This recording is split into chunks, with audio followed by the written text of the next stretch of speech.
सध्या राज्यभर अवकाळी पावसाने सर्वांची तारांबळ उडाली आहे। अशा परिस्थितीत एक समस्या असते ती म्हणजे कपडे सुकत नाहीत। पावसाळ्यात कपडे वाळवणे हे एक खूप कठीण काम झाले आहे। ढगाळ हवामानामुळे कपडे सुकवायला खूप वेळ लागतो। अशा स्थितीत तुम्ही काही उपाय करू शकता। पावसाळ्यात एकीकडे आरोग्य हा चिंतेचा विषय असतो तर दुसरीकडे दैनंदिन कामाशी संबंधित समस्या देखील खूप वाढतात। त्यामुळे घरच्या घरी पावसाळ्यात कपडे कसे सुकवायचे जाणून घेऊया या आजच्या व्हिडिओमधून। नंबर 1, जर तुम्ही कपडे वॉशिंग मशीन मध्ये धुत असाल तर कपडे ड्राइंग स्टँडवर ठेवण्यापूर्वी 2 किंवा 3 वेळा ड्रेनिंग सायकल चालवा।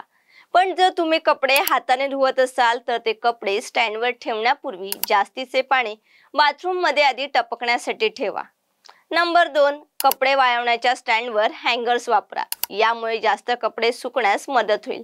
तुम्हाला फक्त ओले कपडे हँगरवर ठेवावे लागतील। नंबर 3, कपडे स्टँडवर सुकवण्यासाठी सोडा। यामुळे घरात पसारा दिसणार नाही आणि पाऊस थांबला की तुम्ही ते ताबडतोब बाहेर हलवू शकता आणि यासाठी तुम्हाला कोणत्याही अतिरिक्त विजेची आवश्यकता भासणार नाही। नंबर 4, मायक्रोवेव्ह ओव्हन वापरा। तुम्हाला हे ऐकून आश्चर्य वाटलं असेल ना, पण ओव्हन वापरून ओले कपडे देखील लवकर वाळवता येतात। पण फक्त लहान कपड्यांसाठी मायक्रोवेव्ह ओव्हन वापरणे अधिक प्रभावी आहे। तुम्ही तुमचे अंतर्वस्त्र, मोजे आणि रुमाल यांसारखे छोटे कपडे ओव्हनच्या मदतीने वाळवू शकता।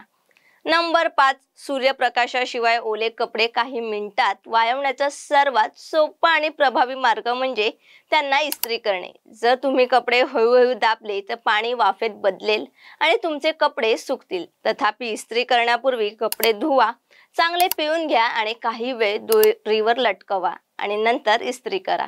ह्या टिप्स तुम्हाला कशा वाटल्या आम्हाला कमेंट्स करून नक्की सांगा आणि अशाच फॅशन, ब्युटी आणि लाईफस्टाईल संदर्भात माहितीसाठी आमच्या इन्स्टा, FB आणि YouTube पेजला फॉलो करा। धन्यवाद।